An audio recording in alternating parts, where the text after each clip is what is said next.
Hello everyone, RS academy पे आप सभी का स्वागत है। मैं अनुज मिश्रा आज आप लोगों को फिर एक स्पेशल क्लास के लिए आपके सामने हूँ।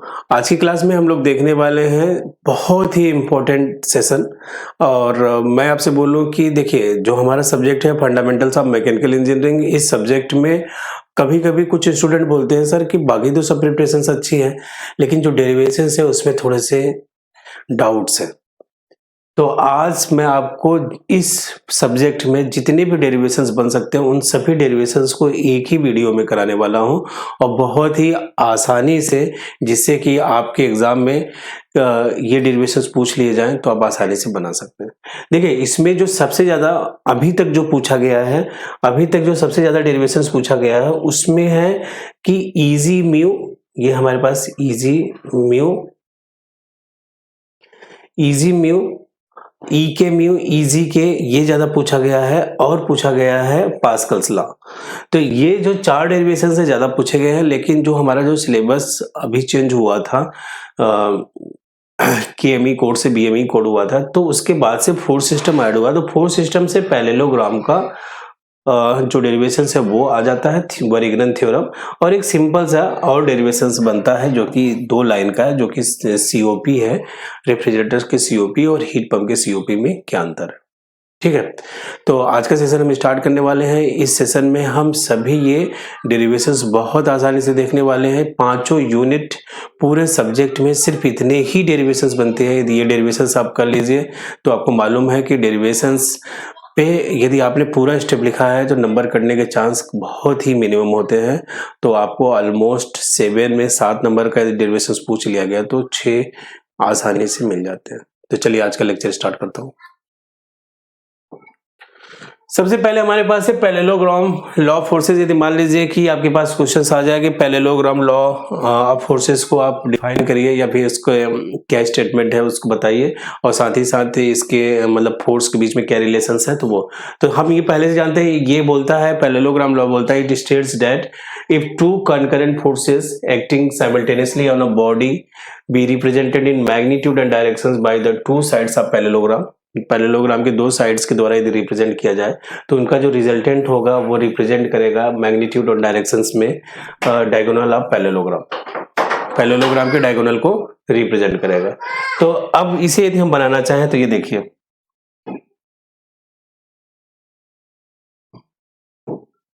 तो हमारे पास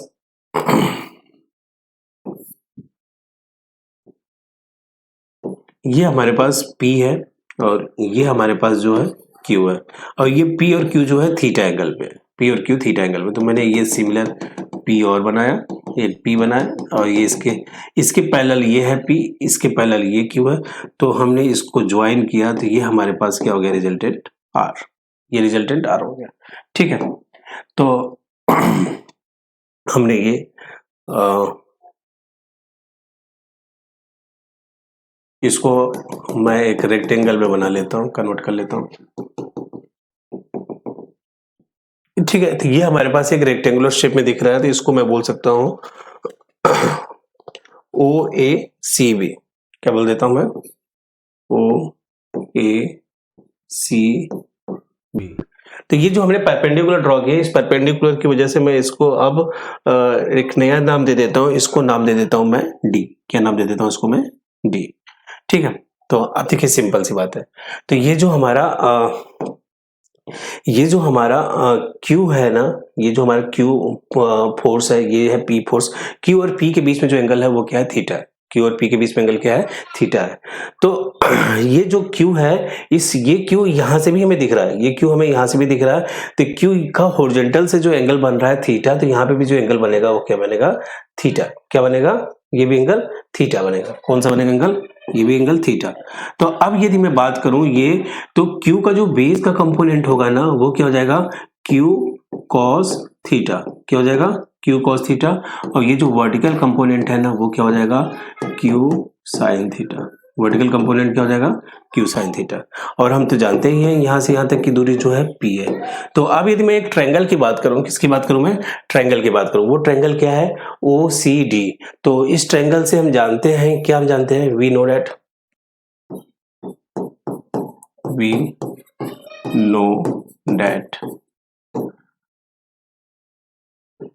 फ्रॉम ट्रायंगल ओडीसी ट्रायंगल से हम देखेंगे तो ये जो इसका डायगोनल का स्क्वायर है ओसी स्क्वायर इक्वल टू क्या हो गया, OC square equal to OD square plus CD square. OC square is equal to OD square plus CD square. तो यदि मैं बात करूं सिर्फ ओसी की तो ओसी क्या हो जाएगा, ओसी हो जाएगा under root OD square plus CD square, CD का स्क्वायर। अब ये जो ओडी है ना, ओडी जो है ना वो क्या है, ओए और एडी का सम है।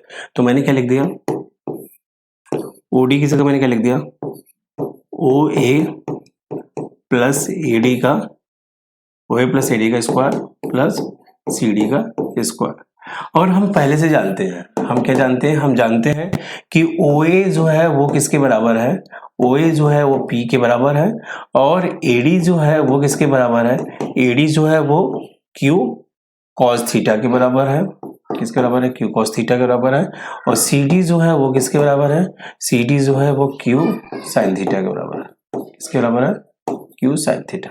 ठीक है, तो हमारे पास ये जो ओसी की वैल्यू है, ओसी की वैल्यू क्या हो गई, तो ओए की जगह मैंने क्या लिख दिया, ओए की जगह मैंने लिख दिया पी, एडी की जगह मैंने क्या लिख दिया, क्यू कॉस थीटा का स्क्वायर, सीडी की जगह हमने क्या लिख दिया, क्यू साइन थीटा का स्क्वायर। तो यहां तक हमारे पास ये बातें आ गई। अब आगे इसे हम कंटिन्यू करना चाहेंगे तो क्या होगा, ठीक है, ओसी हम निकाल रहे हैं और ये जो ओसी है ना वो रिजल्टेंट आर के बराबर है। ओसी किसके बराबर है, रिजल्टेंट आर के बराबर है। तो मैं इसे क्या लिख सकता हूं, आर इक्वल टू, या फिर मैं इसे ही आर लिख देता हूं, ये किसको मैं क्या लिख देता हूं, आर। तो आर इक्वल टू क्या हो गया, P plus Q cos theta square plus Q sine theta का स्क्वायर। तो हमारे पास क्या आ चुका है,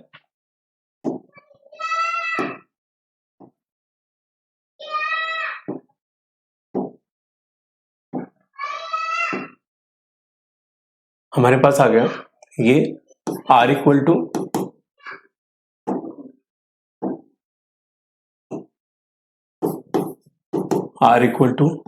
under root P plus Q cos theta का square plus Q sine theta का स्क्वायर। ठीक है, तो आर की जो वैल्यू आ रही है वो क्या आ जाएगी, आर की वैल्यू हमारे पास आ जाएगी P square plus Q square cos square theta plus two P Q cos theta plus Q square sine square theta. तो ये हमारे पास हो गया। अब इसको हम सिंप्लीफाई करेंगे तो क्या आ जाएगा हमारे पास, P square plus Q square, तो ये क्या हो गया, cos square theta plus sine square theta plus two P Q cos theta, तो ये क्या हो गया, P square sine square theta plus cos square theta क्या हो जाएगा, 1 हो जाएगा। तो P square plus Q square, ये क्या हो गया हमारे पास, 2pq कॉस थीटा। तो ये हमारे पास आ गया आर की वैल्यू। और आर की वैल्यू ये जो रिजल्टेंट को रिप्रेजेंट करता है, हमारे लिए इसके पास जो फार्मूला है वो क्या आ गया, वो आ गया R equal to under root P square plus Q square plus 2pq cos theta. अब मैं बात करूं कि एंगल की, किसकी बात कर रहा हूं, एंगल की। तो ये जो आर जो है ना, क्या है, जो ये जो आर है ना, ये आर जो है पी से जो एंगल बना रहा है, रिजल्टेंट जो है पी से जो एंगल बना रहा है वो अल्फा है। तो इस एंगल को हम कैसे देखेंगे, तो मैंने बोला इंक्लिनेशन एंगल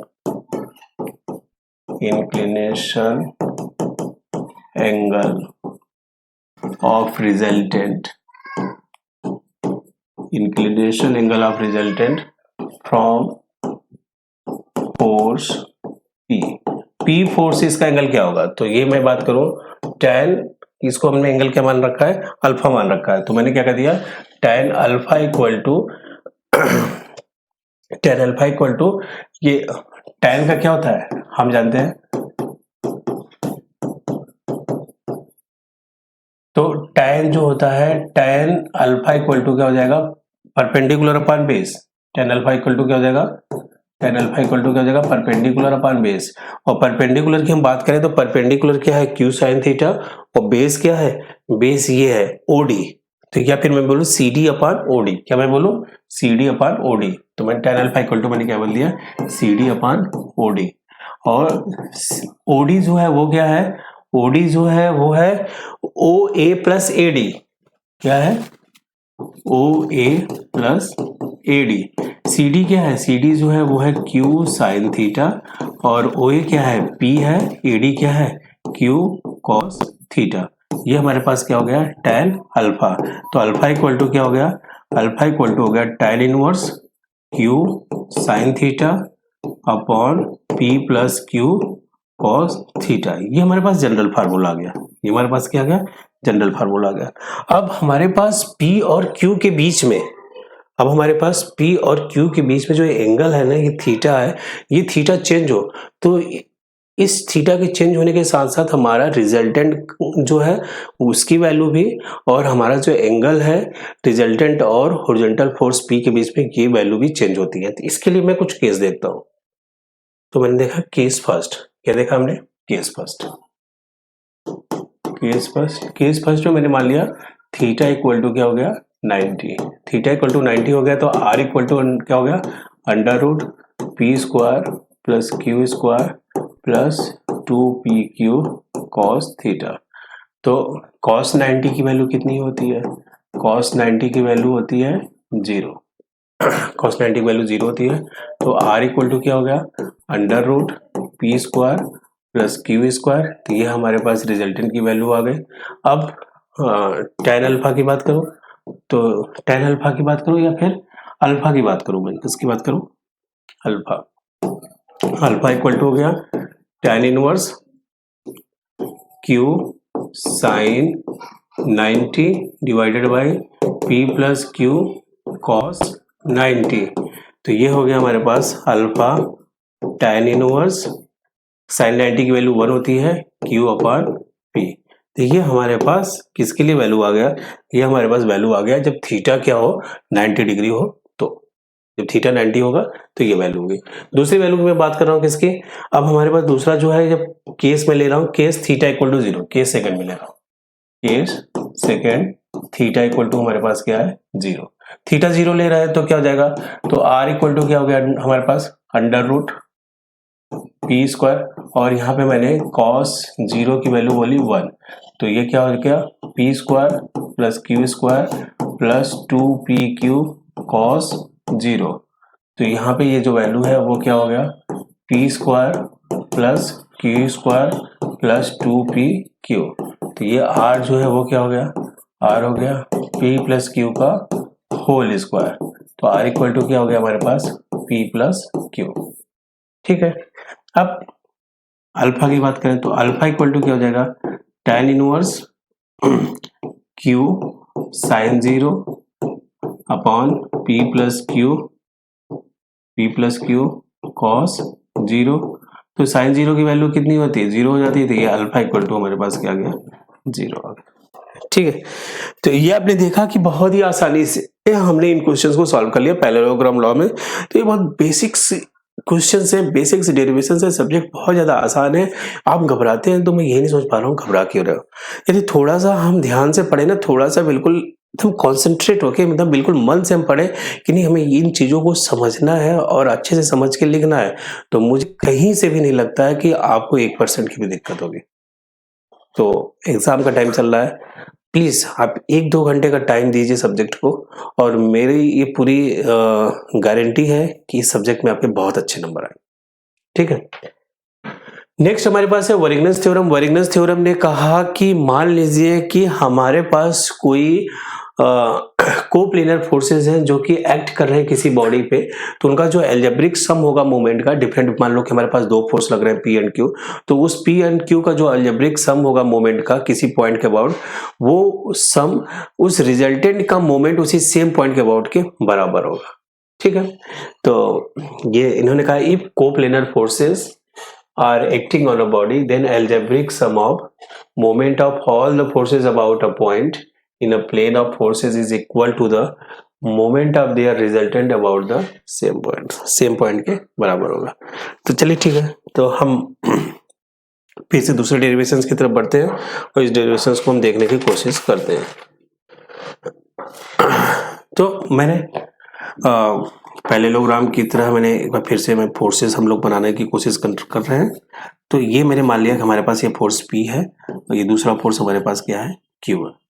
तो इस Q को मैं फिर से सेम इसी की तरह दिखा रहा हूँ और इस P को सेम इसी की तरह दिखा रहा हूँ, ठीक है। अब यदि मैं वर्टिकल एक्सिस खींचूं, ये हमारे पास वर्टिकल एक्सिस है, ये हॉरिजॉन्टल एक्सिस है, ठीक है। तो ये जो है हमारे पास यही ये क्या है, फिर से ये हमारे पास क्या है,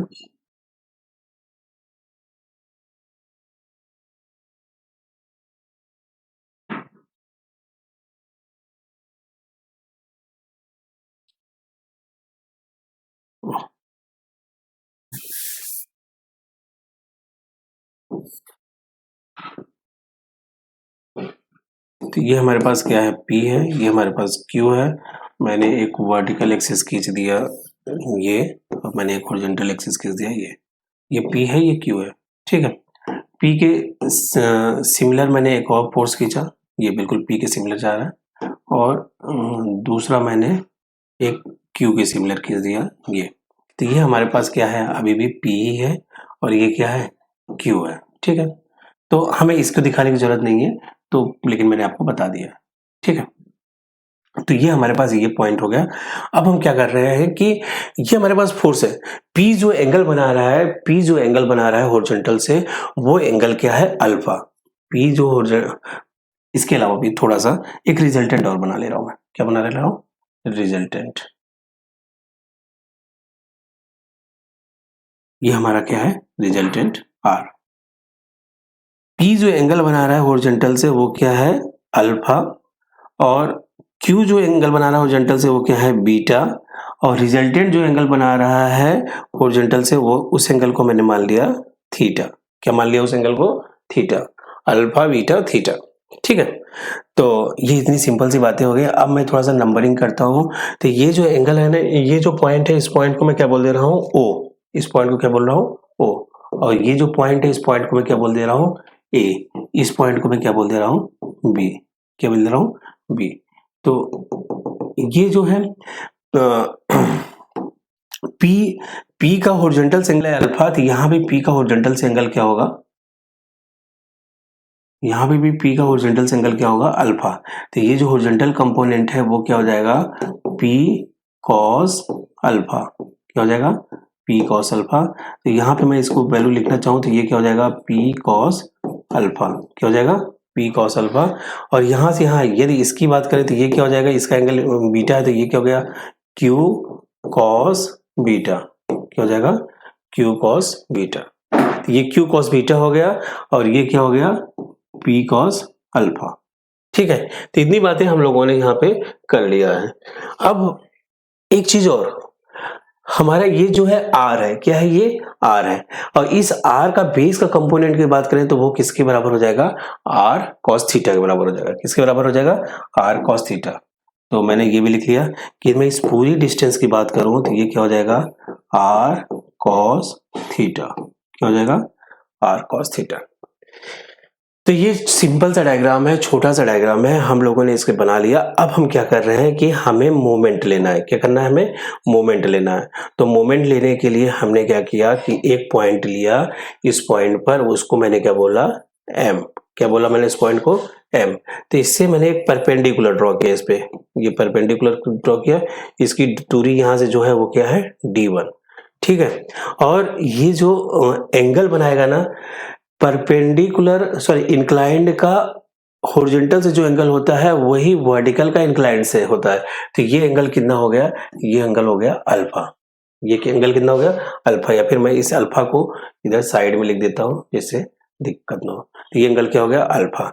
अब दूसरा हमारे पास ये जो Q है, Q पे एक परपेंडिकुलर मैं ड्रॉ करता हूं। तो मैंने Q पे एक परपेंडिकुलर ड्रॉ किया, ये मैंने इस पे कह दिया।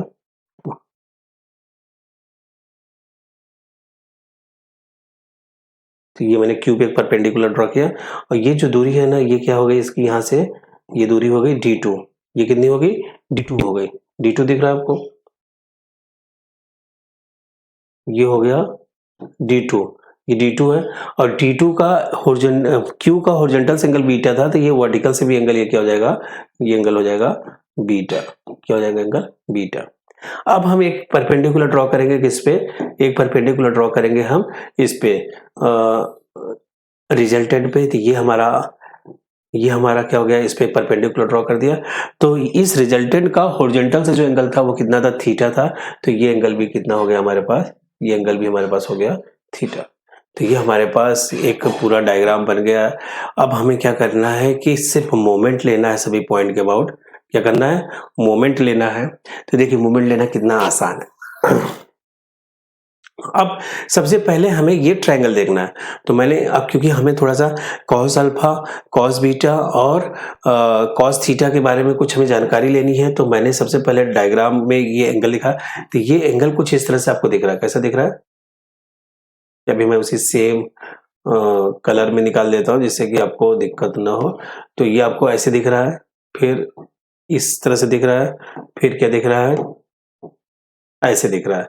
तो ये इसको मैंने क्या मान रखा है, इसको मैंने मान रखा है D1, इसको मैंने D1 मान रखा है। ये हमारा यहाँ पे क्या हो गया O, यहाँ पे क्या हो गया M, और ये एंगल जो है वो क्या है, अल्फा है। ये एंगल क्या है, अल्फा है। और ये क्या है, 90 डिग्री है। तो इसको मैं थोड़ा सा रोटेट कराऊं, इसको मैं क्या करूं, रोटेट कराऊं। इसको रोटेट कराने के बाद मैंने इसको ऐसे घुमाया, फिर रोटेट कराने के बाद मैंने, ठीक है, तो तो इसको मैंने रोटेट कराया। तो यहाँ पे हो गया ये O, ये क्या O, ये M, और ये जो OM, और ये हमारे पास क्या हो गया 90 डिग्री। तो ये जो है क्या हो गया, ये हो गया बेस जो है D1, और इसकी दूरी जो है वो क्या हो गई, OM हो गई। क्या हो गई, OM हो गई। ठीक है, तो ये जो है मैंने यहाँ से ये ट्रायंगल निकाले, इस ट्रायंगल को मैंने घुमाया है, और ये एंगल जो हो गया क्या हो गया, ये एंगल हो गया अल्फा। तो मैं कॉस अल्फा की बातें करूं, किसकी बात करूं मैं, कॉस अल्फा की। तो हमारे पास सिंपल सा रूल है, हमारे पास सिंपल सा रूल है। तो मैं यहाँ पे क्या बोलूंगा, cos alpha equal to, cos alpha equal to क्या हो जाएगा, बेस अपॉन हाइपोटेनियस। बेस की वैल्यू कितनी है, बेस की वैल्यू है D1, हाइपोटेनियस की वैल्यू OM है। तो यहाँ से हमें क्या पता चल गया, D1 equal to OM cos alpha. D1 equal to क्या पता चल गया, OM cos alpha. Similarly same angle है सब, बाकी तो सब चीजें सेम है, चेंज होता चला जाएगा बस। तो अब यदि मैं बात करूं किसके लिए, कॉस बीटा के लिए बात करूं, किसके लिए बात करूं, कॉस बीटा। तो कॉस बीटा इक्वल टू क्या हो जाएगा, बेस अपॉन हाइपोटेनियस, और ये जो डिस्टेंस है वो क्या हो जाएगा D2, और ये क्या हो जाएगा OM हो जाएगा। तो यहां से हमारे पास फिर से आ जाएगा D2 इक्वल टू क्या हो जाएगा, D2 इक्वल टू आ जाएगा OM, D2 equal to OM, और ये क्या हो जाएगा D2 equal to OM into cos beta, D2 equal to OM cos beta. फिर अब कॉस थीटा की मैं बात करूं, तो कॉस थीटा इक्वल टू क्या हो जाएगा, D3, सेम वही होगा सब, क्योंकि तीनों ट्रायंगल का फॉर्मेट एक ही है ना, बिल्कुल एज इट इज है। जैसे जैसे ये यहाँ पे D1 की जगह क्या लिख दोगे, D2, यहाँ पे क्या लिख दोगे, यहाँ पे लिख दोगे आप बीटा। फिर D1 की जगह क्या लिख दोगे, D3, यहाँ पे क्या लिख दोगे थीटा। सेम वही एंगल बन रहा है। तो cos theta equal to D3 upon OM। तो हमारे पास एक नया आ गया, D3 equal to OM cos theta, D3 equal to OM cos theta. तो ये हमने तीनों रिलेशंस निकाल लिए, D1, D2, D3। ठीक है, तो यहां तक कोई डाउट आपको किसी को, कोई डाउट नहीं है, बहुत ही आसानी से हमने यहाँ तक देख लिया। अब हमें क्या करना है, हमें मोमेंट लेना है। क्या लेना है, मोमेंट लेना है सभी फोर्स का M पॉइंट के अबाउट। तो मोमेंट होता क्या होता है, मोमेंट होता है फोर्स इनटू परपेंडिकुलर डिस्टेंस। तो जो फोर्स है P Q R, डिस्टेंस क्या है D1, D3, D2। बस इतना सा करके हम इस क्वेश्चन को आसानी से सॉल्व कर सकते हैं। तो मैंने क्या किया, now taking the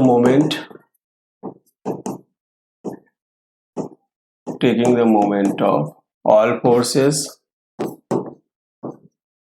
about point M के अबाउट हम ले रहे हैं। तो मैंने पी फोर्स का जो मोमेंट हो रहा है, तो मोमेंट ऑफ फोर्स पी, ये मैं लिख भी दे रहा हूं, moment of force P, moment of force P about point M point के अबाउट जो है एम पी क्या हो जाएगा, ये क्या हो जाएगा, P into D one, force into perpendicular distance. D one की वैल्यू क्या है, डी वन की वैल्यू जो है आप यहां से देखेंगे ओ एम कॉस अल्फा, क्या है, O M cos alpha, O M cos alpha. तो ओ एम को मैं बाहर ले लेता हूं, तो ये क्या हो गया, पी कॉस अल्फा। अच्छा, एक चीज और आपको इस डायग्राम से देखने की जरूरत है, यहां पे हमें क्या दिख रहा है, पी कॉस अल्फा जो है वो किसके बराबर है, ए बी के बराबर है। पी कॉस अल्फा किसके बराबर है, ए बी के बराबर है। तो मैंने यहाँ पे लिख दिया, मैंने साइड में लिख रखा है कि we know that P cos alpha equal to A B. तो ये क्या हो गया, O M into A B, और ये क्या आ गया हमारे पास, मोमेंट अबाउट पॉइंट पी, किसके पॉइंट मोमेंट आ गया, पी पॉइंट के अबाउट। तो सिमिलरली मैंने फिर क्या बोला, moment of force Q about point M point के अबाउट। तो ये क्या हो जाएगा, एम क्यू, ये क्या हो गया, अब हमारा जो फोर्स है वो क्या है, क्यू है, फोर्स क्या है, क्यू। क्यू इंटू क्या कर दिया मैंने, डी टू की वैल्यू मैंने क्या रखा, वहां से पीछे आप देखेंगे तो ओ एम कॉस बीटा, और इसे और सिंप्लीफाई करेंगे तो ये क्या हो जाएगा, ये हो जाएगा O M Q cos beta. Q cos beta किसके बराबर है, यहां आप देखेंगे क्यू कॉस बीटा जो है ओ ए के बराबर है, किसके बराबर है, ओ ए के बराबर। तो मैं यहाँ पे साइड में लिख भी दे रहा हूं, Q cos beta equal to O A. तो यहाँ पे ये क्या हो गया, ये जो एम क्यू आया वो क्या आ गया, ओ एम इंटू ओ ए, ठीक है। तो अब मैं बात करूं algebraic sum of moment, algebraic sum of moment of forces के जो मोमेंट है वो क्या होंगे, तो ये हो जाएगा M P plus M Q, तो ये क्या हो गया, O M into A B plus O M into O A, या फिर आप आगे पीछे भी लिख सकते हैं जैसे भी ये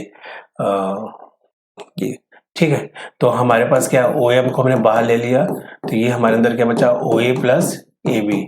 तो ये हमारे पास ओ ए प्लस ए बी आ गया।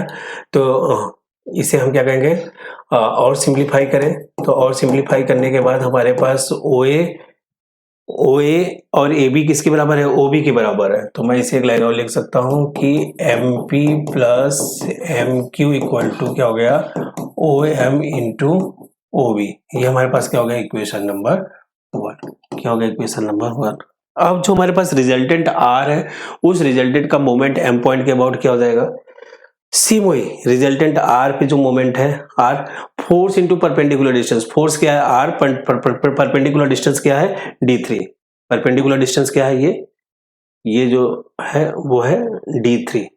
तो r इंटू d3 हो जाएगा। तो मैंने कहा moment of resultant R about point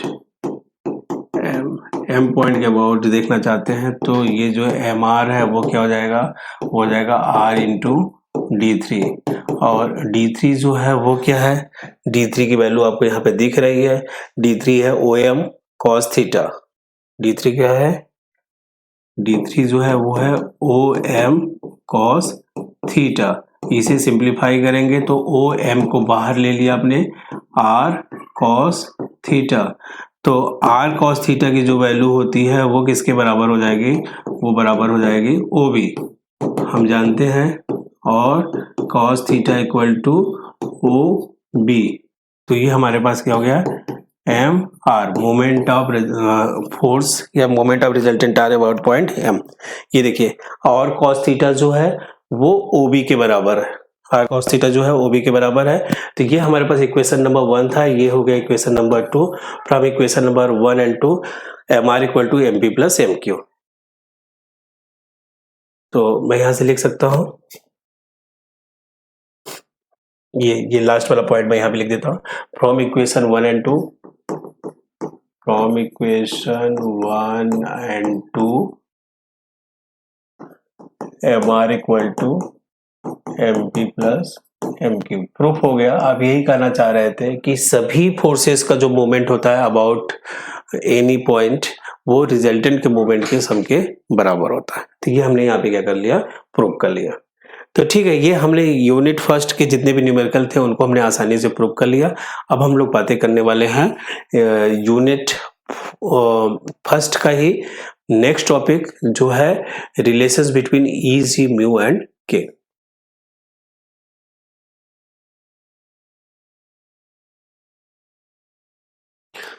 hello everyone, RS academy में आप सभी का स्वागत है। जैसा कि हमने देखा कि हमने फोर्स सिस्टम पे जो न्यूमेरिकल था, पैरेललोग्राम लॉ और वर्गीकरण थ्योरम, इनको हमने कंप्लीट कर लिया। अब हम देखने वाले हैं derivations on the chapter stress और डिस्टेंस। ये भी यूनिट फर्स्ट का पार्ट है। यहाँ से डेरिवेशंस ऑलमोस्ट हर एक किसी पेपर में हमें देखने को मिल ही जाता है। तो ये जो डेरिवेशंस हो सकते हैं ई जी म्यू का, ई के म्यू का और ई के जी का। तो आज हम देखने वाले हैं सबसे पहला derivations, relations between E G and mu. तो हम यहाँ पे एक डायग्राम देखने वाले हैं। हमने माना कि हमारे पास कोई एक बॉक्स है जिसकी जो डायमेंशन हमने लिख दिया ए बी सी डी। तो हमने क्या किया, इसके बिल्कुल टॉप फेस पे हमने फोर्स लगा दिया एफ। फोर्स लगाने की वजह से ये जो है, फोर्स लगाने की वजह से ये जो है गामा एंगल क्या हो गया, टिल्ट हो गया। क्या हो गया, ये गामा एंगल टिल्ट हो गया, गामा एंगल टिल्ट हो गया। तो ये क्या हो गया, सी डैश, और ये क्या हो गया, ई डैश। ठीक है। तो इस बॉटम जो है, इसका बॉटम जो है वो क्या है, फिक्स है। बॉटम क्या है, फिक्स है।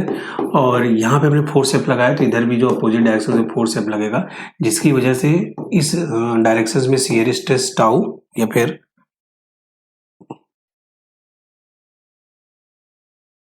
फोर्स के अपोजिट ये यहाँ पे टाउ ये लग रहा है, और इधर ये टाउ शियर स्ट्रेस डेवलप हो रहा है। क्या हो रहा है, शियर स्ट्रेस डेवलप हो रहा है। तो हमारा जो डायगोनल था, यदि मैं डायगोनल की बात करूं तो पहले जो डायगोनल था ये क्या था, AC। पहले डायगोनल क्या था, AC। अब जो है आफ्टर इलोंगेशन ये जो डायगोनल AC है, AC डैश बन गया। ये एंगल ये 90 डिग्री है, तो ये क्या हो जाएगा, ये हो जाएगा 45 डिग्री। क्या हो जाएगा, 45 डिग्री। और ये भी क्या हो जाएगा, 45 डिग्री। इस पे हमने एक परपेंडिकुलर ड्रॉ कर दिया, और इसको मैंने क्या नाम दे दिया, ई। ये भी एंगल जो है हॉरिजॉन्टल से इंक्लाइंड, ये जो ये डायगोनल बना रहा है, कितना बनाएगा, 45 डिग्री। तो ये सिंपल से कुछ हमारे पास डायग्राम बनाना था, वो हमने बहुत आसानी से बना लिया। अब हम बात करते हैं from triangle B C C dash. कहां से बात कर रहे हैं, from triangle B C C dash. From triangle B C C dash, तो इस ट्रायंगल को मैं बना ही लेता हूँ। तो ये मैंने यहाँ पे इस ट्रायंगल को देखूं तो ये कुछ इस तरह से दिख रहा होगा, बी सी सी डैश, और ये क्या है, गामा है। इसको मैं थोड़ा सा टिल्ट करा दूंगा, तो ये क्या हो गया, सी डैश सी बी, और ये एंगल क्या है, गामा है। तो ये क्या हो गया, परपेंडिकुलर, ये हो गया बेस, ये क्या हो गया, हाइपोटेन्यूज। हमारे पास रूल क्या है, हमारे पास रूल ये है, तो मैं यहाँ पे बोलूँ tan gamma equal to, tan gamma equal to क्या होता है, परपेंडिकुलर अपॉन बेस। तो परपेंडिकुलर क्या हो गया, सी सी डैश, और बेस हो गया वो क्या हो गया, बी सी। और गामा बहुत ज्यादा स्मॉल एंगल होने की वजह से, तो गामा इक्वल टू हमारे पास क्या आ गया, गामा इक्वल टू हमारे पास आ गया C C dash upon B C. इसे हमने मान लिया इक्वेशन नंबर 1। इसको हमने क्या मान लिया, इक्वेशन नंबर 1। मैंने इसको ऐसा इसलिए शिफ्ट किया क्योंकि हमें हमेशा यही लगता है कि जो परपेंडिकुलर है ना, हमेशा वर्टिकल एक्सिस है। इसीलिए मैंने इसको ट्रायंगल को थोड़ा सा ट्विस्ट कर दिया है, चेंज कर दिया। क्यों, क्योंकि मैं चाहता हूं कि आपने जैसे अभी तक समझा है उसी तरह से आगे हम कंटिन्यू करें। अब हम आगे बात करें तो हमने क्या किया, draw C perpendicular to AC dash. AC dash पे हमने परपेंडिकुलर ड्रॉ किया, तो ये देखो एक्चुअली में क्या है, A को मैंने क्या मान लिया, सेंटर। मैंने को क्या मान लिया, A को सेंटर मान लिया, और हमारा ये जो C है और E है, ये क्या हो गया, उस सर्कल का रेडियस हो गया। इस सर्कल का क्या हो गया, इस सर्कल का रेडियस हो गया। और बहुत ज्यादा स्मॉल डिस्टेंस के लिए जो सी है ना, बिल्कुल स्ट्रेट लाइन होता है, कर्व जो होता है बहुत स्मॉल एलिमेंट के लिए क्या होता है, स्ट्रेट लाइन होगा। तो हम यहाँ से ये समझ सकते हैं कि AC जो है AE के बराबर है। तो हमने कहा considering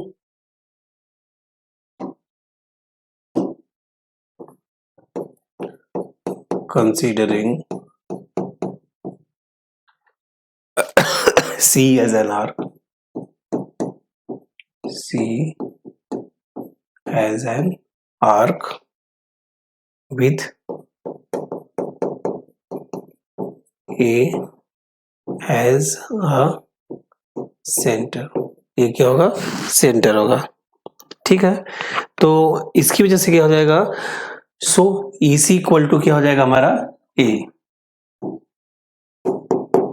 so AC equal to क्या हो गया हमारे पास, A।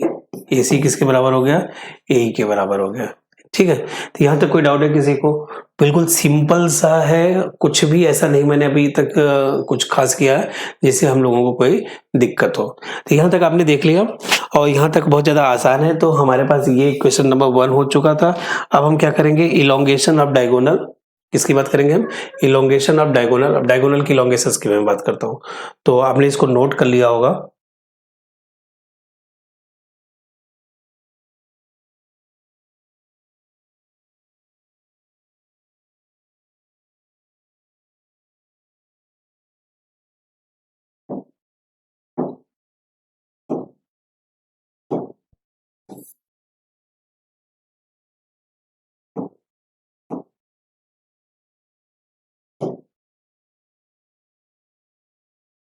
मैंने कहा elongation of diagonal AC is EC dash। तो लीनियर या फिर हम longitudinal strain, longitudinal strain. Longitudinal strain होता क्या है, लॉन्गिट्यूडनल स्ट्रेन होता है change in length upon original length. जो लेंथ में चेंजेस आया वो कितना आया, वो आया है EC डैश, ओरिजिनल लेंथ क्या है AC। अब हम EC डैश AC को भी हम क्या करेंगे, फिर से देखेंगे। तो अब EC डैश के लिए हम क्या करेंगे, तो हमारे पास ये देखो साफ साफ ट्रायंगल दिख रहा है, ये ट्रायंगल हमारे पास साफ साफ दिख रहा है।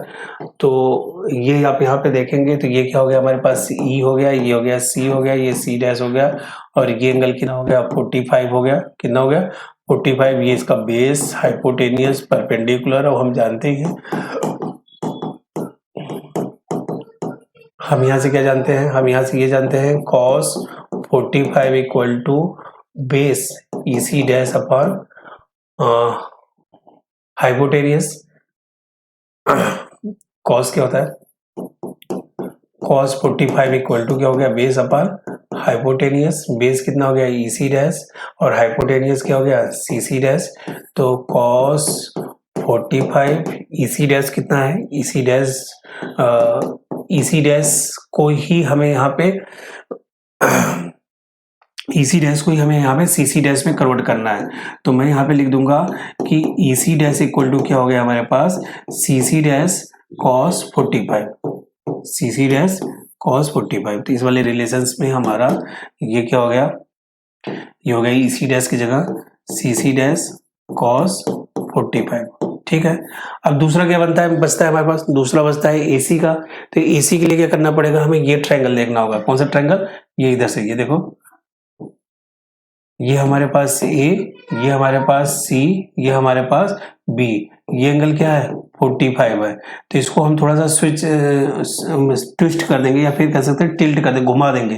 तो ये क्या हो गया, ये हो गया हमारे पास C, ये हमारे पास हो गया B, और ये हो गया A, और ये एंगल कितना हो गया, 45। तो ये क्या हो गया, परपेंडिकुलर, ये हो गया बेस, ये हो गया हाइपोटेनियस।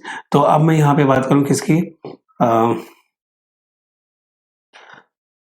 अब मैं बात करूं cos 45 इक्वल टू क्या हो जाएगा, बेस अपान हाइपोटेनियस। बेस की वैल्यू कितनी है, बेस की वैल्यू है BC, हाइपोटेनियस की वैल्यू कितनी है AC।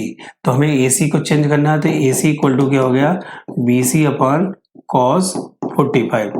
AC इक्वल टू क्या हो गया, BC अपान cos 45। तो यहाँ पे मैं इस वैल्यू को पुट कर दूंगा।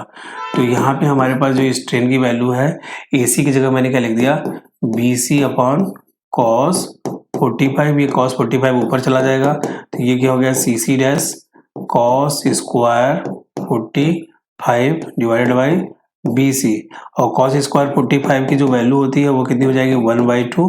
और CC डैश अपान BC जो है वो क्या हो गया, गामा हो गया। तो यहाँ पे हमारे पास लॉन्गिट्यूडनल स्ट्रेस जो है वो कितना हो गया, 1/2 गामा। वो कितना आ गया, 1/2 गामा। तो ये हमारे पास यहाँ तक की बातें हो चुकी। अब आगे हम लोग कंटिन्यू करना चाहते हैं। तो अब देखिएगा, आप नोट करते हुए चलेंगे, क्या करते हुए चलेंगे, नोट करते हुए चलेंगे। तो अब मैं बोलूंगा आपसे कि वी एल्सो नो डैट, ठीक है। या फिर यहाँ से हम एक बात और कर सकते हैं, यहाँ से हम ये भी सोच सकते हैं गामा इक्वल टू क्या है, 2 टाइम्स लीनियर स्ट्रेन। तो ये भी हमें बातें यहाँ से पता चल गई। तो अब आगे हम यहाँ देखते हैं। तो हमने कहा we also know that,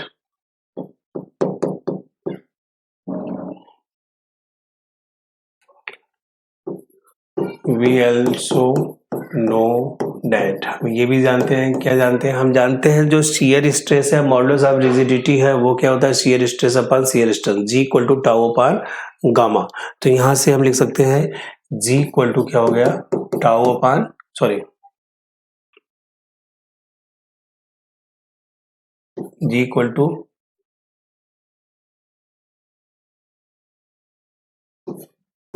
to tau upon gamma.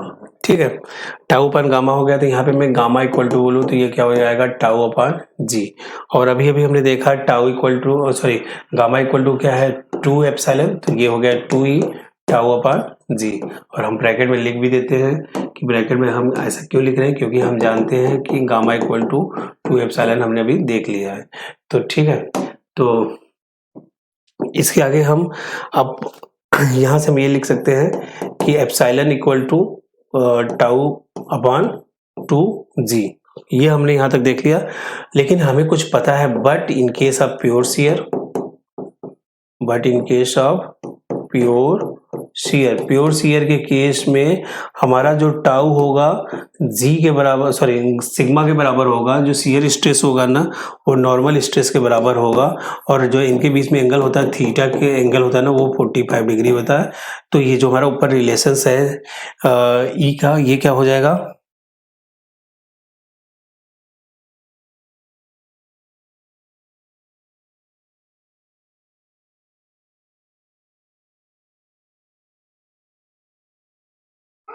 ये जो रिलेशंस है ये क्या हो जाएगा, ये हो जाएगा सिग्मा अपान 2G। क्या हो जाएगा, सिग्मा अपान 2G। ये हमारे पास इक्वेशन नंबर 2 हो गया। अब हम क्या कहेंगे, अब हम जानेंगे, हम ये कह सकते हैं कि हमारा जो लॉन्गिट्यूडनल स्ट्रेन है वो दो परपेंडिकुलर स्ट्रेस की वजह से जो आएगा वो क्या हो जाएगा, वो हो जाएगा sigma X upon E minus mu times sigma Y upon E. लेकिन हमारा ये दोनों स्ट्रेस को हम बराबर लेके चल रहे हैं, तो sigma X equal to sigma Y, तो सिग्मा अपान ई माइनस, फिर ब्रैकेट में minus mu sigma upon E कर देंगे। तो आगे हम लोग कंटिन्यू करते हैं। ठीक है, तो लिखेंगे यहाँ पे, but longitudinal strain of the diagonal axis AC, but the longitudinal strain of the diagonal AC due to two mutual perpendicular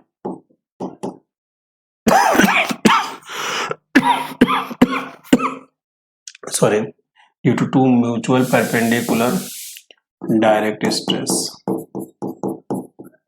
दो म्यूचुअल परपेंडिकुलर डायरेक्ट स्ट्रेस की वजह से जो होगा ये हमारा लॉन्गिट्यूडनल स्ट्रेन।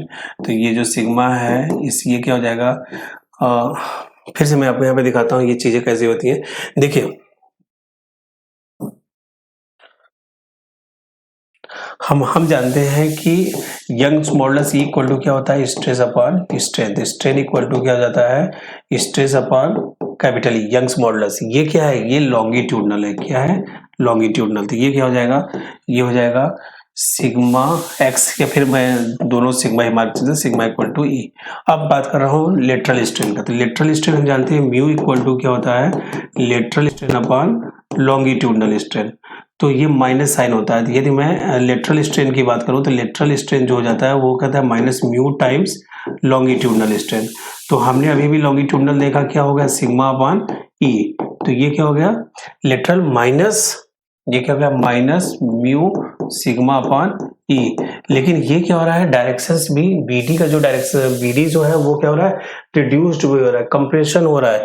तो इसीलिए कंप्रेशन की वजह से क्या आ जाएगा, माइनस आ जा रहा है। एक तो लेटरल की वजह से, दूसरा कंप्रेशन की वजह से। तो ये क्या हो गया, सिग्मा अपॉन ई, फिर minus minus plus mu sigma upon E. Sigma upon E को बाहर निकाल लेंगे तो क्या आ जाएगा, 1 प्लस म्यू। ठीक है, और हम यहाँ पे देख रहे हैं फ्रॉम इक्वेशन 2 से जो हमारा ये स्ट्रेन है वो क्या हो गया, सिग्मा अपॉन 2g। सिग्मा से सिग्मा कट गया तो ये क्या आ गया, 1 अपॉन 2g। ई इधर चला जाएगा तो हमारे पास फाइनली रिलेशंस क्या आ जाएगा, हमारे पास फाइनली आ जाएगा E equal to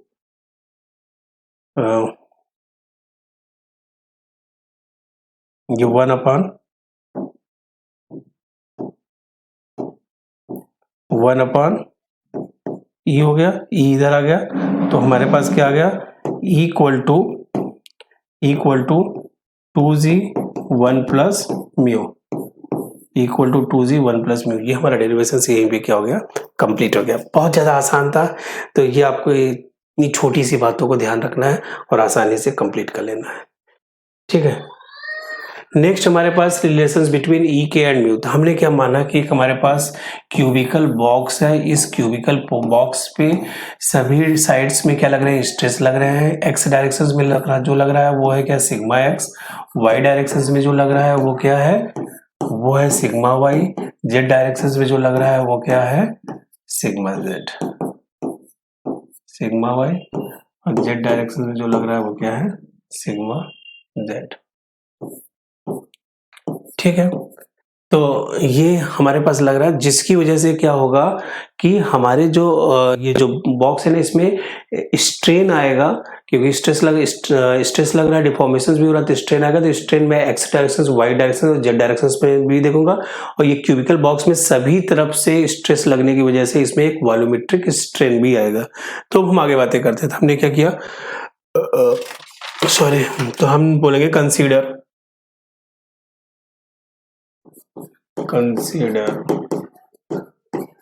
a cubical element, consider a cubical element subjected to direct stress sigma,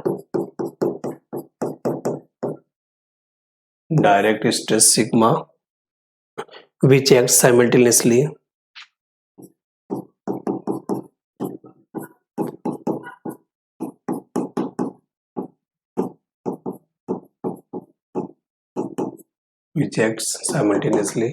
in x, y and z direction, तीनों डायरेक्शंस में लगेगा। ठीक है, तो अब मैं बात करूं तो मैं कहूंगा strain in x directions. X directions में स्ट्रेन क्या होगा, तो स्ट्रेन जो एक्स डायरेक्शंस में होगा वो क्या होगा, मैंने अभी भी आपको बताया, मैंने आपको बताया है कि जो स्ट्रेन होता है लॉन्गिट्यूडनल की एक्सिस में सिग्मा पानी, और लेटरल में क्या हो गया, माइनस म्यू टाइम्स सिग्मा पानी। सेम यही वहां पे भी कॉन्सेप्ट हमारा यूज करना होगा। तो मैंने क्या कहा, ये बोल दिया एक्स डायरेक्शन में जो हो रहा है वो क्या हो रहा है, सिग्मा पानी। लेकिन हमारे वाई डायरेक्शन में जो हो रहा है म्यू टाइम्स सिग्मा वाई अपानी, और जेड डायरेक्शन में जो हो रहा है वो भी minus mu upon sigma Z upon E. लेकिन हमारा जो है सिग्मा एक्स जो है सिग्मा वाई और सिग्मा जेड के बराबर, सब है सिग्मा के बराबर है। तो ये क्या हो जाएगा, स्ट्रेन इन एक्स डायरेक्शन, ये क्या हो जाएगा, सिग्मा अपॉन ई minus mu sigma upon E minus mu sigma upon ई। सिग्मा अपान ई को हम बाहर ले लेंगे तो हमारे पास बचेगा क्या, 1 माइनस 2 म्यू। तो ये हो गया स्ट्रेन इन एक्स डायरेक्शन। तो आप क्या करेंगे, यहां तक तो आप कर लेंगे। इसके बाद सिमिलरली आप बाकी यदि आपको आता है तो मैंने क्लास में बता भी रखा है, नोट्स भी। Similarly in Y directions sigma Y equal to क्या हो जाएगा, ये भी क्या हो जाएगा, sigma epsilon Y strain Y direction sigma upon E 1 minus 2 mu. And Z directions में क्या हो जाएगा, similarly in Y directions and Z directions, दोनों डायरेक्शंस में क्या होंगे, sigma upon E 1 minus 2 mu.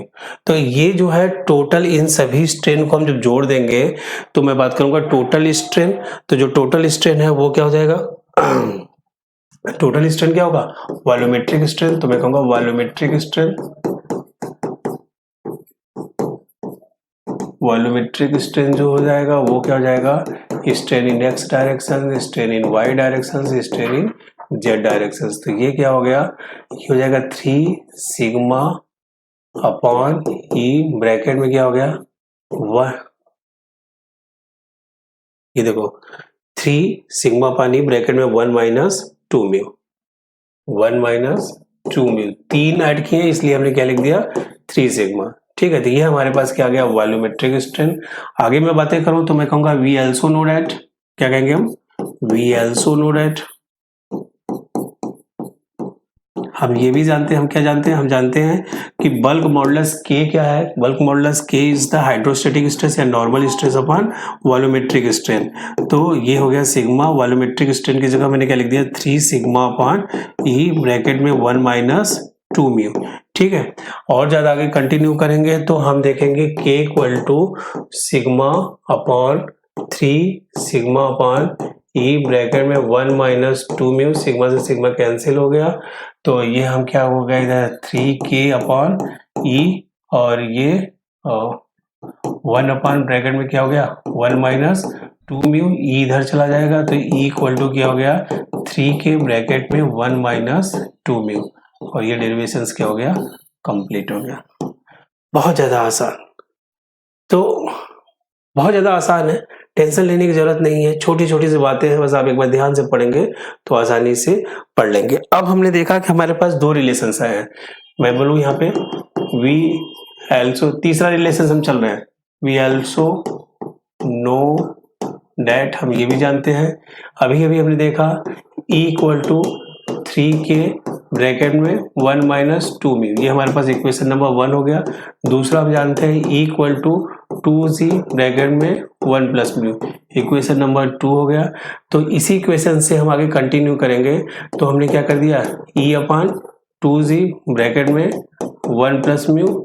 ठीक है, तो ई अपान 2z माइनस 1 इक्वल टू क्या हो गया म्यू, क्या हो गया ये म्यू, या फिर हम कहेंगे म्यू इक्वल टू क्या हो गया ई अपान 2z माइनस 1। इसको आप पुट कर दीजिए इक्वेशन नंबर में 1 में, तो आप कहेंगे put the value of mu in equation number 1, put the value of mu in equation 1। Equation 1 में हम ये वैल्यू पुट कर देंगे तो हमें क्या मिलेगा, तो हमने देखा यहाँ पे E equal to 3k 1 minus 2, ये मैं बड़ा ब्रैकेट लगा दे रहा हूँ, म्यू की वैल्यू हमने क्या लिखा ई अपान 2z माइनस 1 ब्रैकेट क्लोज बड़ा ब्रैकेट, फिर हमने क्या लिखा 3k, ये क्या हो गया 1 माइनस ई अपान जी माइनस माइनस माइनस क्या हो जाएगा प्लस, तो इसे हम सॉल्व करेंगे तो 3k ब्रैकेट में क्या हो गया 3 माइनस ई अपान जी। ठीक है, और ये क्या है ई है, तो इसे और सिंप्लीफाई करेंगे तो ये क्या हो जाएगा 9k minus 3k e upon जी, इसको इधर लेते आएंगे e plus 3k e upon g equal to 9k, और सिंप्लीफाई करेंगे, और सिंप्लीफाई करेंगे तो ये क्या हो जाएगा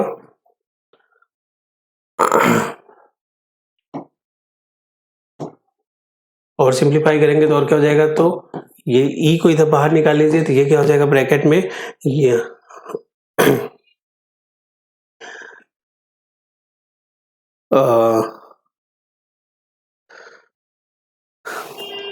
ई को हम बाहर निकाल ले रहे हैं तो ये क्या गया 1 और ये क्या है 3k upon g, 3k upon जी और ये क्या है 9k।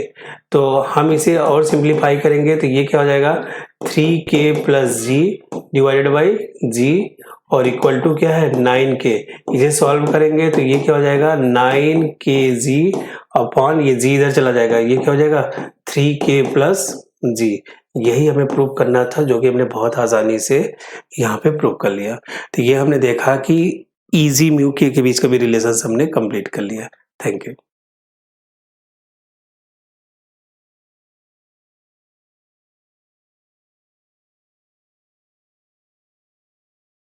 Hello everyone, RS academy में आप सभी का स्वागत है। आपने देखा कि हम लोगों ने फोर्थ सिस्टम पे डेरिवेशंस देख लिए, पैरेललोग्राम, मोरेगन थ्योरम। हमने स्ट्रेस स्ट्रेन चैप्टर पे डेरिवेशंस देख लिया, इजी म्यू, इजी के और ई के म्यू। ये 3 डेरिवेशंस हमने देख लिए। अब हम देखने वाले हैं अभी हम देखने वाले हैं next term COP, heat pump और रेफ्रिजरेटर के बीच में क्या रिलेशन होता है, उसके बाद हम पास्कल्स लॉ का डेरिवेशंस करेंगे। चलिए ठीक है, सीओपी की हम बात करते हैं। तो सीओपी में देखिए हमें मालूम है कि सीओपी ऑफ हीट पंप जो होता है वो होता है COP of 1 plus COP of refrigerator. लेकिन हम इसे प्रूव कैसे करेंगे, तो मैं आपको बता दूं कि मैं पहले से हम लोग जानते हैं कि COP of heat pump equal to QH upon QH minus QL होता है। COP ऑफ रेफ्रिजरेटर जो होता है वो क्या होता है QL upon QH minus QL होता है। ठीक है, तो COP ऑफ हीट पंप की बात करूं मैं तो ये होता है QH upon QH minus QL। ठीक है, तो ये तो हम पहले से ही जानते हैं। तो हमने क्या किया कि इसमें -1 से सब्ट्रैक्ट कर दिया और +1, तो कोई नेट इफेक्ट तो पड़ा नहीं। तो मैंने इसे सिंप्लीफाई किया तो QH ये इधर गया माइनस QH, ये फिर क्या हो गया प्लस QL, ये +1 divided by QH minus QL। तो QH से QH कैंसिल हो गया। तो हमारे पास ये फाइनली ये जो रिलेशंस है इसे आगे यहाँ पे इसको ऐसे करता हूँ। तो यदि मैं इसे कंटिन्यू करते चलूँ तो 1 plus COP of refrigerator, 1 plus COP of refrigerator, 1 plus COP of refrigerator, 1 plus COP of refrigerator. आगे हम इसे कैंसिल करने के बाद ये किया जाएगा QL upon QH minus QL, 1 plus plus 1 plus COP of refrigerator. तो आपने देखा ये COP ऑफ रेफ्रिजरेटर बन गया +1, ये क्या हो गया 1 प्लस COP ऑफ रेफ्रिजरेटर। इसका मतलब दोनों साइड हमने सेम कर दिया। इसका मतलब हमने प्रूव कर लिया कि ये जो हमने मान के चले थे कि COP of heat pump equal to 1 plus COP of refrigerator, ये बिल्कुल सही है। ठीक है, तो ये बिल्कुल आसान था। अब हमारे पास नेक्स्ट जो लास्ट डेरिवेशन है इस सब्जेक्ट का वो है state and prove the Pascal's law. Pascal's law ने कहा था कि यदि हमारा कोई फ्लूइड है वो स्टैटिक कंडीशंस में है, रुका हुआ है, तो सभी डायरेक्शंस में जो इंटेंसिटी ऑफ प्रेशर होगा वो क्या होगा सेम होगा। स्टेटमेंट आप देख लेंगे, स्टेटमेंट ठीक है, स्टेटमेंट आप देख लेंगे। अब हम डायरेक्ट डेरिवेशंस करने की हम बात करते हैं। तो हमने माना कि हमारे पास कोई एक वेज शेप है, इसको हमने क्या मान लिया A, B और C। ठीक है, और ये एंगल हमने क्या मान लिया थीटा। वेज शेप का मतलब समझते हैं, वेज शेप का मतलब है कोई ट्रायंगुलर हो और उसका इनसाइड कुछ थिकनेस हो। तो इनसाइड जो थिकनेस हमने यहाँ पे मान रखा है वो क्या मान रखा है यूनिटी। इनसाइड थिकनेस हमने क्या मान रखा है यूनिटी मान रखा है। तो ये हमारा वेज शेप हो गया। तो ये जो हमारा वर्टिकल है इसकी डायमेंशंस में dy मान रहा हूँ। हॉरिजॉन्टल जो है, हॉरिजॉन्टल का जो डायमेंशंस है वो क्या है, ये वर्टिकल जो है ये dy है, हॉरिजॉन्टल जो है dx है और ये जो है ds है। क्या है ds है। ठीक है, तो मैंने यहाँ पे जो ये बॉटम वाला जो फेस है यहाँ पे जो फोर्स, अब हम यहाँ पे फोर्स लगाएंगे, क्या लगाएंगे फोर्स लगाएंगे और इसका जो वेट है वो भी क्या करेगा डाउनवर्ड एक्ट करेगा। तो बस इन सभी चीजों को मैं बैलेंस कर लूँ ना तो हमारा ये डेरिवेशन आसानी से हो जाए। तो आपको दिख रहा है ये यहाँ पे मैं डायरेक्शंस दिखा देता हूँ। तो ये क्या है हमारे पास dx, ये क्या है हमारे पास dx और ये हमारे पास क्या है डी वाई, क्या है डी वाई, और ये जो है हमारे पास डी एस, ठीक है। तो और इसकी इनसाइड जो थिकनेस है 1, ये भी, ये जो इनसाइड थिकनेस है क्या है 1 है। तो ये हमारे पास बॉटम फेस की बात करें तो बॉटम फेस का जो एरिया है वो क्या होगा डी एक्स इंटू 1। और हम जानते हैं हम जानते हैं कि प्रेशर इक्वल टू क्या होता है फोर्स अपॉन एरिया। तो फोर्स इक्वल टू क्या होता है प्रेशर इनटू एरिया। तो जो एक्स इस प्लेन पे जो फोर्स लगेगा वो फोर्स क्या लगेगा एफ वाई लगेगा। तो ये जो फोर्स होगा वो क्या हो जाएगा पी वाई, और क्या हो जाएगा ये एरिया डी एक्स इंटू 1, तो ये क्या हो जाएगा डी एक्स इंटू 1। इस डायरेक्शन में जो फोर्स लगेगा वो कैसा लगेगा हॉरिजॉन्टल एफ एक्स लगेगा। तो इसकी वजह से इस डायरेक्शन में जो इंटेंसिटी या प्रेशर ऑफ फोर्स होगा वो क्या होगा पी एक्स, और एरिया क्या हो जाएगा डी वाई, और ये अंदर एरिया इसका क्या हो जाएगा 1। तो ये p y d y p x d y into 1। इधर जो होगा ये क्या हो जाएगा पी जेड, क्या हो जाएगा ये P Z D S into 1। अच्छा, जो वर्टिकल का इंक्लाइंड एंगल होता है वही हॉरिजॉन्टल का इंक्लाइंड होता है। तो मैंने इसको दो कंपोनेंट में चेंज कर दिया, एक हो गया पी जेड, एक हो गया p Z D s cos theta, दूसरा हमारा कंपोनेंट जो है वो क्या हो गया p Z D S sine theta, ठीक है। तो ये हमने यहाँ पे चेंज कर दिया। अब बस बात बचती है वेट की। तो वेट इक्वल टू क्या होता है mg, और हम ये भी जानते हैं कि डेंसिटी इक्वल टू क्या होता है मास अपॉन वॉल्यूम। तो मास इक्वल टू क्या हो जाएगा मास इक्वल टू हो जाएगा डेंसिटी इंटू वॉल्यूम। तो यहाँ पे m इंटू जी है, क्या है m इंटू जी है, तो m की जगह मैंने क्या लिख दिया डेंसिटी इंटू वॉल्यूम इंटू जी। तो ये क्या हो गया वॉल्यूम जो होगा इसका क्या हो जाएगा वॉल्यूम ट्रायंगल का एरिया इंटू थिकनेस। तो ट्रायंगल का एरिया क्या होता है half d y into d x into 1, अंदर डेप्थ से मल्टीप्लाई कर दिया 1 से तो वॉल्यूम बन गया इंटू क्या है जी। तो ये हमारे पास जो W की जो वैल्यू आई, W की वैल्यू हो गई half rho g d x into d y. ये हमने क्या निकाल लिया, ये हमने निकाल लिया वेट की वैल्यू। तो हमारे पास वेट की जो वैल्यू है एम जी इक्वल टू मैंने आगे लिख दिया half rho g d x d y. तो ये हमारे पास क्या आ गया डब्ल्यू आ गया, क्या आ गया डब्ल्यू आ गया। तो इतना ये सब इतनी बातों को यदि आप सिंप्लीफाई कर दीजिए ना तो इसके डेरिवेशन में बाकी कुछ बचता ही नहीं है। तो अब हम डेरिवेशन में आगे बढ़ते हैं। हम ये सब देखने के बाद अब हम क्या करेंगे थोड़ा सा 2-3 बातों का और ध्यान दे लेंगे। 2-3 बातों का क्या ध्यान है स्टेटमेंट आपको लिख लेना है। According Pascal law states that when fluid is in rest condition the intensity of pressure will be equal in x and y and Z directions, ठीक है। अब बात क्या है कि ये हमारे पास ट्रायंगल है, क्या है ट्रायंगल है ये ट्रायंगल है। तो इस ट्रायंगल हम जानते हैं कि हमारे पास रूल क्या होता है। तो इस ट्रायंगल को मैं थोड़ा सा चेंज करा देता हूँ। ये एंगल क्या हो गया हमारे पास थीटा सॉरी बी ए सी। तो कॉस थीटा इक्वल टू क्या होता है कॉस थीटा इक्वल टू क्या होता है कॉस थीटा इक्वल टू होता है बेस अपॉन हाइपोटेनियस। तो हमारे पास जो ये बी ए है ना, बी ए क्या है बी ए जो है डी वाई हो गया, और ए सी क्या है ए सी हमारे पास हो गया डी एक्स, और ये क्या हो गया डी एस। तो यहाँ पे बेस अपॉन हाइपोटेनियस की बात की जाए तो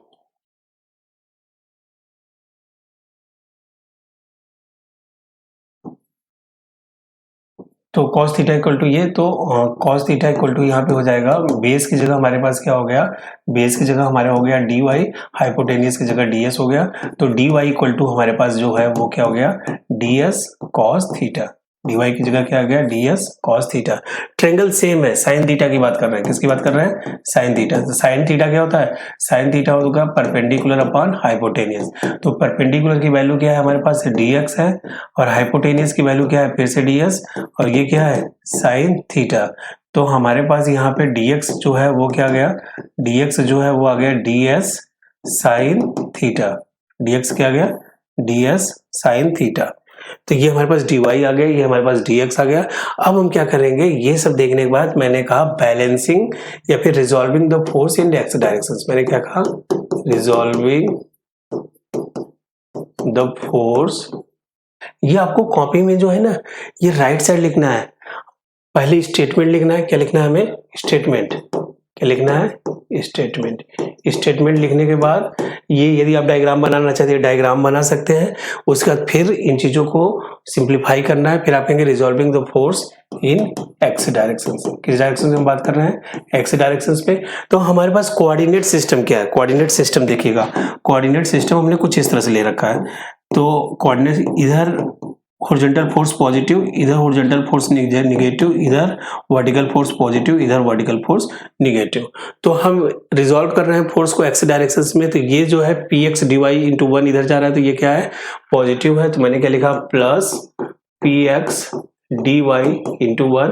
फिर हॉरिजॉन्टल डायरेक्शंस में फोर्स जा रहा है p Z D s cos theta. फिर वो इधर जा रहा है, तो ये क्या मैंने लिख दिया? Minus P Z D s cos theta is equal to 0। तो p x into d y equal to p z, ये इधर आ गया, d s cos theta. D s cos theta किसके बराबर है? डी वाई के बराबर है। तो ये क्या हो गया? पी जेड डी वाई, ये पी एक्स डी वाई से डी वाई कैंसिल हो गया। यहाँ में हमारे पास क्या आ गया? P x equal to p z. ये हो गया हमारे पास इक्वेशन नंबर 1। क्या आ गया? Equation number 1। नेक्स्ट हम बात कर रहे हैं resolving the force in Y directions. Resolving the force in Y directions. Y directions में हम फोर्स को रिजॉल्व कर रहे हैं। तो हमारे पास क्या रहा है? अपवर्ड जो लग रहा है वो पॉजिटिव है। तो मैंने क्या लिखा? Plus p y into d x. फिर जो डाउनवर्ड लग रहा है वो निगेटिव है। तो डाउनवर्ड के लिए लग रहा है मेरे पास minus P Z D S sine theta. फिर इसका वेट भी डाउनवर्ड लग रहा है। वेट कितना है? Minus half rho g d x into d y is equal to 0। अच्छा, डी एक्स डी वाई बहुत ज्यादा स्मॉल एलिमेंट है। यदि मैं आपसे सिंपल सी बात कहूं कि 0.00001 को 0.00001 से मल्टीप्लाई करेंगे तो बहुत वेरी वेरी स्मॉल आ जाएगा। क्या आ जाएगा? Very very small. और इसे हम क्या कर सकते हैं? नेग्लेक्ट कर सकते हैं। तो डी एक्स और डी वाई जो है वेरी वेरी स्मॉल है, जिसकी वजह से हमने इस टर्म को क्या कर दिया? नेग्लेक्ट कर दिया। तो हमारे पास क्या बचा? P y d x equal to p Z D S sine theta. कुछ स्टूडेंट क्या करते हैं कि वेट को तो नेग्लेक्ट करना ही है, तो हम इसे कंसीडर क्यों करें? गलत हो जाएगा क्वेश्चन। वेट को कंसीडर करना है, बाद में नेग्लेक्ट करना है। स्टार्टिंग से ही आप उड़ा देंगे तो क्वेश्चन में नंबर कट जाएंगे। ठीक है, तो हमारे पास डी एस साइन थीटा कितना है? D S sine theta D x के बराबर है। तो ये हो गया पी जेड डी एक्स, ये क्या हो गया? P y d x d x cancel हो गया। और ये हमारा क्या आ गया? P y equal to p z. ये इक्वेशन नंबर 2। तो from equation first and second हम कह सकते हैं p x equal to p y equal to p z. हम कहेंगे from equation first and second we can say that intensity of pressure will be equal in all directions, that is p x equal to p y equal to p z. तो यहाँ पे हमारा पूरा derivations complete होता है। Thank you.